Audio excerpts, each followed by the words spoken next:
Tak masuk akal, duo andalan Timnas Indonesia U19 dicoret Indra Syafri jika PSSI bantah isu Elkan Bagot dan STY kembali jalin kerjasama. Alasan Sirus Margono kesulitan tarik perhatian Sintayong. Iri dengan rival, supporter Malaysia tuntut laga uji coba kelas dunia. Jadi, simak terus berita Timnas P selengkapnya.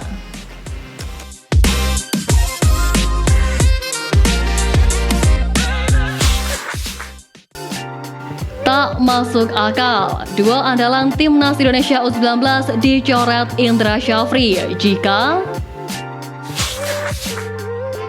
pelatih Timnas Indonesia U19 Indra Syafri telah memanggil 28 pemain untuk mengikuti pemusatan latihan Timnas Indonesia U19 di Surabaya. Pemusatan latihan tersebut merupakan persiapan skuad Garuda Nusantara menuju Piala AFF U19 2024 dan kualifikasi Piala Asia U20 2025. Garuda Nusantara tiba di kota Surabaya pada Rabu 10 Juli lalu dan langsung menggelar latihan di malam harinya. Dalam sesi latihan perdana tersebut, Indra menyebut Arhan Kakak dan kawan-kawan mendapat menu adaptasi. Selain itu, dia menegaskan pasukannya dalam kondisi yang sangat prima dan siap memberikan penampilan terbaik di turnamen nanti. Ex-pelatih Bali United ini juga menyebut akan ada pengurangan pemain sebelum mengikuti Piala AFF U19 2023. Dalam ajang tersebut hanya akan ada 23 pemain yang dibawa sehingga 5 nama bakal dicoret Indra. Termasuk juga para pemain pro seperti Jens Reven, Marcelinus Amaola, dan Welber Jardim. Ya, Indra Syafri akan mencoret 3 pemain pro termasuk Welber Jardim dan Jens Reven jika tak memenuhi standarnya. Dari 23 pemain terbaik itu, tim pelatih akan memilih nama-nama yang akan menjadi starting 11 untuk menjalani laga penyisian grup A menghadapi Timor Leste, Kamboja, dan Filipina. Hal tersebut dilakukan untuk mengevaluasi kerangka tim dan setiap individu pemain Timnas Indonesia U19.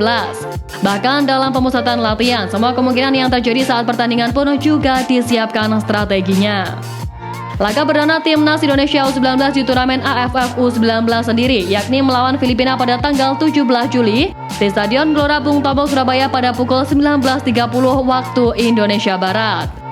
Kemudian berikutnya melawan Kamboja di tanggal 20 Juli dan terakhir melawan Timor Leste di tanggal 23 Juli di waktu dan tempat yang sama.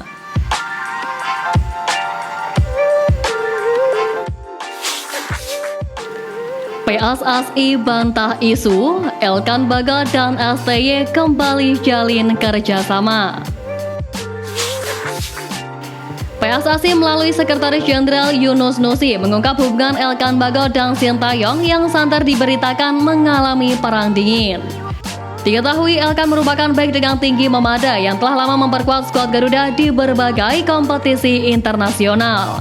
Namun ketidakhadiran pemain berdarah itu dalam penghujung Piala Asia U23, playoff Olimpiade Paris 2024 maupun 2 laga pamungkas kualifikasi Piala Dunia 2026 putaran kedua menimbulkan banyak spekulasi dan juga tanda tanya. Tak sedikit narasi yang menyebutkan bahwa hubungan keduanya kini merenggang.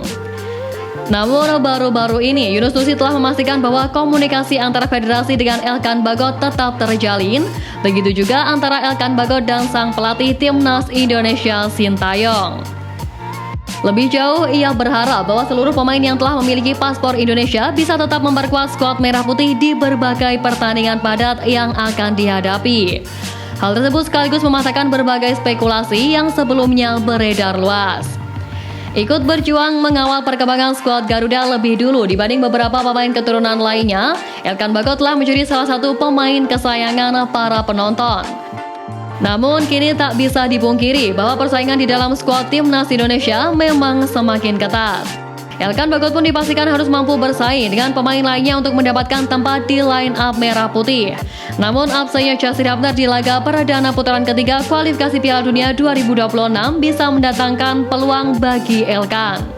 Tentu menarik ditunggu, akankah STY kembali memanggil Elkan untuk memperkuat barisan pertahanan Timnas Indonesia?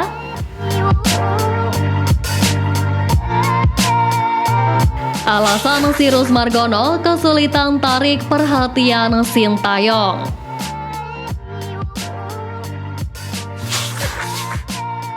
Sirus Margono merupakan kiper kelahiran Amerika Serikat yang berhasrat membela timnas Indonesia.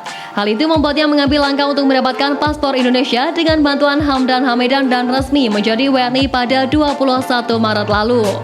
Berdasarkan keterangan Hamdan Hamidan, status WNI Sirus Margono bukan melalui jalur naturalisasi, namun lewat surat keterangan keimigrasian usai sempat melepas paspor Indonesianya. Walau sudah menjadi WNI, Sirus masih belum dilirik oleh Sintayong ke skuad timnas Indonesia. Nyatanya, ia pun tidak dipanggil ketika skuad Garuda berlaga di kualifikasi Piala Dunia 2026. Kiper bertinggi 1,91 meter ini juga masih belum dipanggil meski perpindahan federasi Martin Paes kini tengah terganjal. Padahal skuad Garuda membutuhkan kekuatan baru untuk menyongsong babak ketiga kualifikasi Piala Dunia 2026. Saat ini nasib Sirus Margono pun semakin runyam. Pasalnya ia justru dilepas oleh klubnya Panathinaikos. Dikutip dari halaman Transfer Market, pemain berdarah Indonesia yang lahir di Amerika Serikat tersebut ternyata bersatu tanpa klub sejak 1 Juli lalu. Saat ini Sirus Margono pun tidak begitu mentereng di Panathinaikos. Ia baru bermain dalam 17 pertandingan selama 3 musim terakhir. Situasi ini bisa membuatnya makin kesulitan untuk dipanggil Sintayong ke timnas Indonesia. Apalagi skuad Garuda punya kiper andalan dalam diri Hernando Ari hingga Adi Satrio. Terlebih Sintayong juga menunggu sosok Martin Paes yang bakal diproyeksi sebagai penjaga gawang utama.